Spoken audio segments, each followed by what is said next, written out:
Welcome student, this is your history class 6, chapter 3, a new way of life.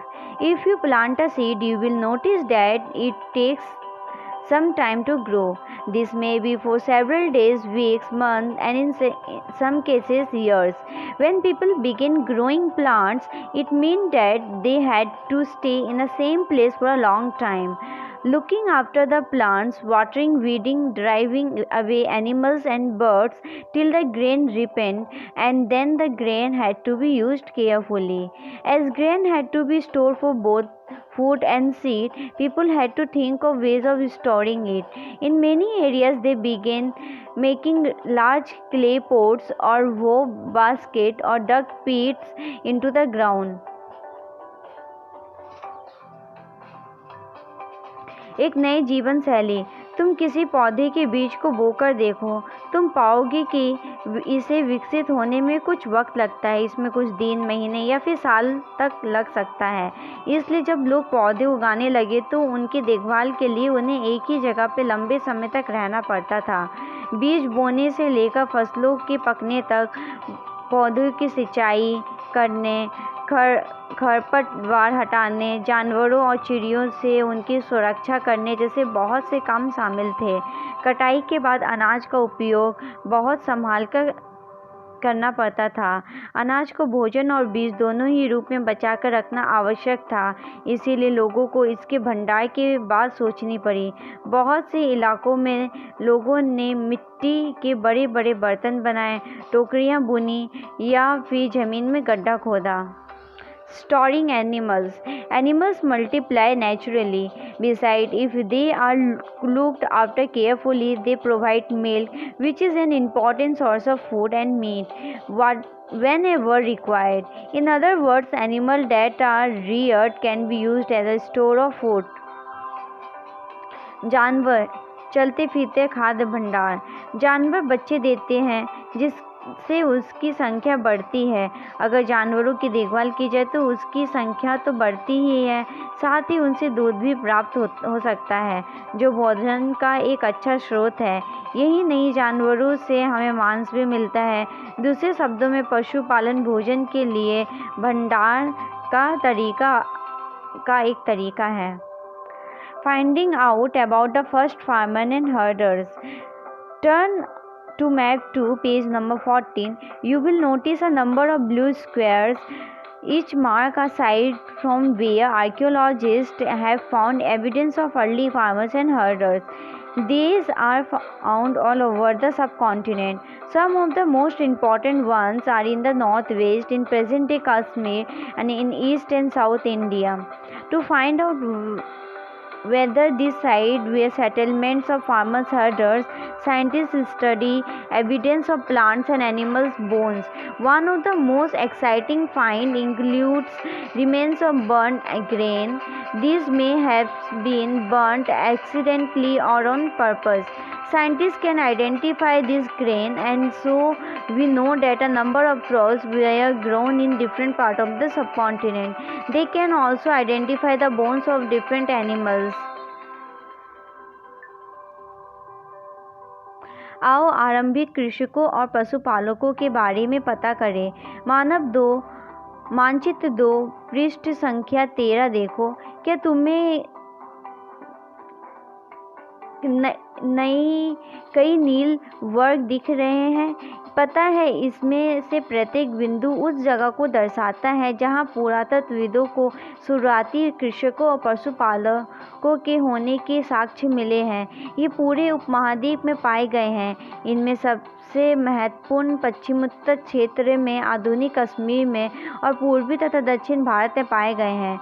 वास्तव में ये निर्दिष्ट स्थान कृषकों और पशुपालकों की बस्तियां थी या नहीं, इसे जांचने के लिए वैज्ञानिक खुदाई में मिले पौधों और पशुओं की हड्डियों के नमूनों का अध्ययन करते हैं।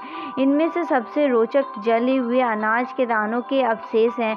ऐसा लगता है कि ये गलती से या फिर जानबूझकर जलाए गए होंगे। वैज्ञानिक इन अनाज के दानों की पहचान कर सकते हैं। इस तरह हमें पता चलता है कि इस उपमहाद्वीप के विभिन्न भागों में बहुत सारी फसलें उगाई जाती रही होंगी। वैज्ञानिक विभिन्न जानवरों की हड्डियों की भी पहचान कर सकते हैं। Grains and bones inside: wheat, barley, sheep, goat, cattle, Magra in present-day Pakistan. This box is the homework of your, and you have to read with your own. Okay. Towards a satellite.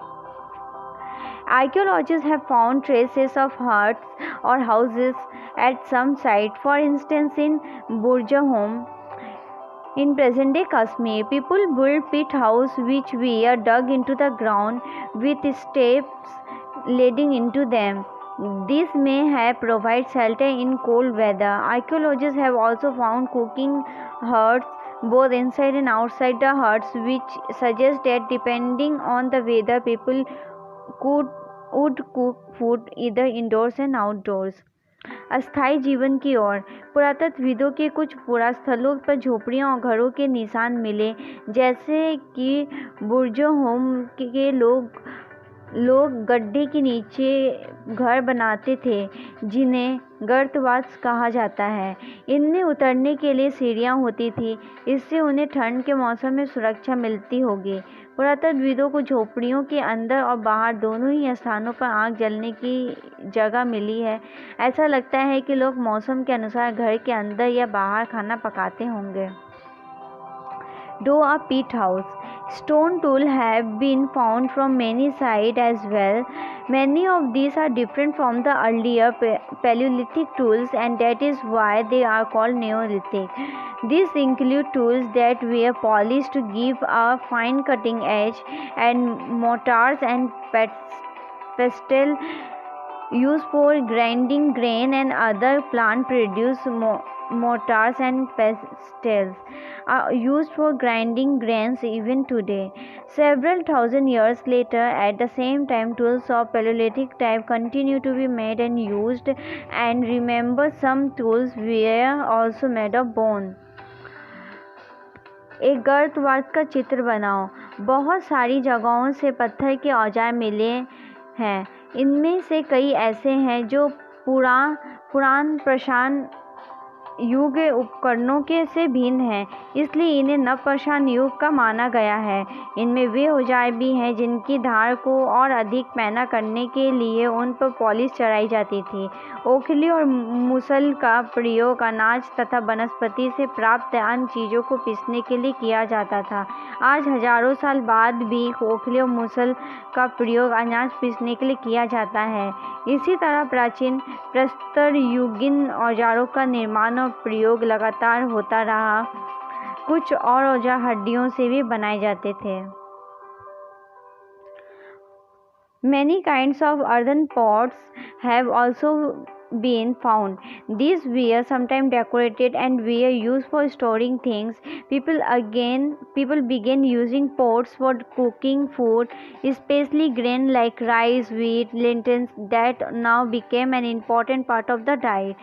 Besides, they began weaving cloth using different kinds of material, for example, cotton that would now be grown. नवपाषाण युग के पुरास्थलों के कई प्रकार के मिट्टी के बर्तन मिले हैं। कभी कभी इन पर अलंकरण भी किया जाता था। बर्तनों का उपयोग चीज़ों को रखने के लिए किया जाता था। धीरे धीरे लोग बर्तनों का प्रयोग खाना बनाने के लिए भी करने लगे। चावल, गेहूँ तथा दलहन जैसे अनाज अब आहार का महत्वपूर्ण हिस्सा बन गए थे।